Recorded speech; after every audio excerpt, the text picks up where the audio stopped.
Hi hello welcome to my channel అండి శాంతి vlogs అండి. ఎలా ఉన్నారు? మీరు బాగున్నారా? నేను చాలా బాగున్నానండి. ముందుగా మనం ఈరోజు పచ్చిమిరకాయ టమాటా బీరకాయ తొక్కుల పచ్చడి ఏ విధంగా తయారు చేసుకోవాలన్నది చూద్దామండి. కావాల్సిన ఇంగ్రీడియంట్స్ ఏంటన్నది నేను ఒకసారి మీకు చూపిస్తాను.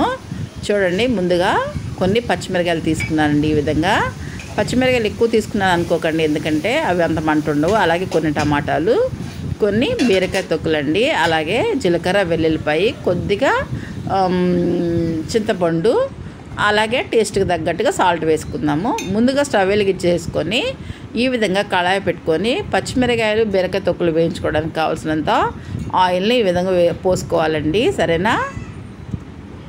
ఆయిల్ వేడెక్కిన తర్వాత ముందుగా మనం రెడీ చేసి పెట్టుకున్న పచ్చిమిరకాయలని అలాగే బీరకాయ తొక్కుల్ని బాగా ఫ్రై చేసుకోవాలండి. ఆయిల్ వేడెక్కింది కదండి, ఇప్పుడు పచ్చిమిరకాయలు బీరకాయ తొక్కులు వేసుకొని ఫ్రై చేసుకుందామండి.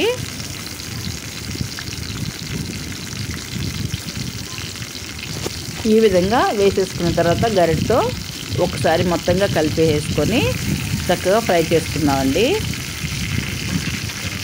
బీరకాయ కూర వండుకున్న తర్వాత తొక్కలన్నవి ఉంటాయి కదండి, అవి వేస్ట్ చేసుకోకుండా ఈ విధంగా చట్నీ చేసుకుంటే చాలా బాగుంటుందండి.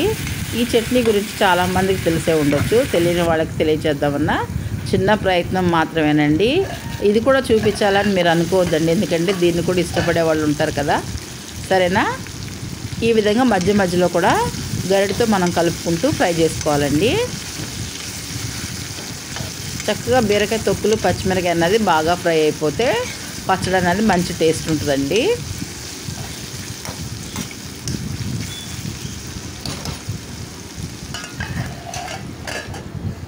ఒక 5 నిమిషాల తర్వాత చూద్దాము. చూసారు కదా, చక్కగా ఈ విధంగా ఫ్రై అయిపోయింది కదండి. ఇలా ఫ్రై అయిపోయిన పచ్చిమిరకాయలు బీరకాయ తొక్కులు చక్కగా ఒక గిన్నెలోకి తీసేసుకుందామండి.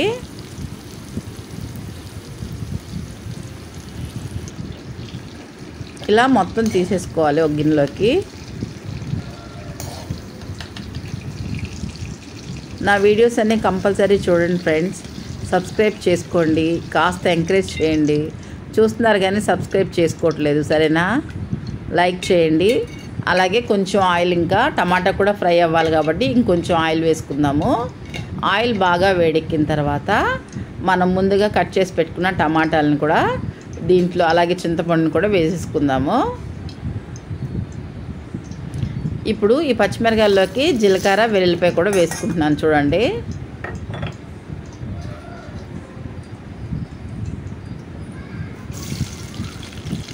ఆయిల్ వేడెక్కింది కదండి, టమాటాలన్నీ కూడా ఈ విధంగా వేసేసుకుందాము. చింతపండు కూడా వేసుకోవాలి దీంతో పాటే. ఇలా టమాటాలు వేసిన తర్వాత అండి కొంచెం వాటర్ అన్నది పోసుకోండి, ఎందుకంటే టమాటా బాగా మగ్గాల్సి ఉంటుంది కాబట్టి టమాటాలో వచ్చే వాటర్ మాత్రమే సరిపోదండి. కాబట్టి కొంచెం వాటర్ అన్నది పోసుకోవాలి. మీరు తీసుకునే క్వాంటిటీని బట్టి వాటర్ పోసుకోండి, సరేనా? ఇలా వాటర్ పోసేసుకున్న తర్వాత చక్కగా ముక్కలన్నింటినీ నీట్గా కలిపేసేసి ఒకసారి మూత పెట్టేసుకుందామండి. ఈ విధంగా సదిరేసేసుకోవాలి. ఈక్వల్గా అలా సదురుకుంటే తొందరగా మగ్గిపోతాయండి. అలా మూత పెట్టుకున్నాక ఒక్క 10 నిమిషాల తర్వాత ఈ విధంగా తయారవుతుంది. ఇప్పుడు మనం ఏ విధంగా చట్నీ చేసుకుంటామో చూద్దామండి.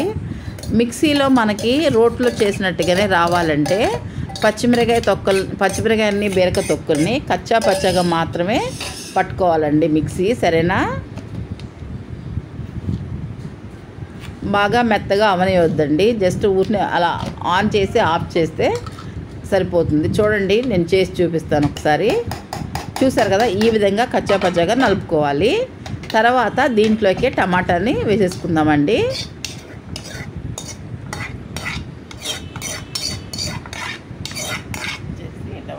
ఈ విధంగా పట్టేసుకుంటే సరిపోతుంది. ఇప్పుడు దీన్ని డిష్ అవుట్ చేసేసుకుందామండి. ఎంతో టేస్టీ అయినా బీరకాయ తొక్కుల పచ్చడి అన్నది మనకి టమాటా బీరకాయ తొక్కుల పచ్చడి రెడీ అయిపోయింది కదండి. కంపల్సరీగా మీరందరూ ట్రై చేయండి. మీకు నచ్చితే కనుక like and share and subscribe my channel అండి. Thank you all.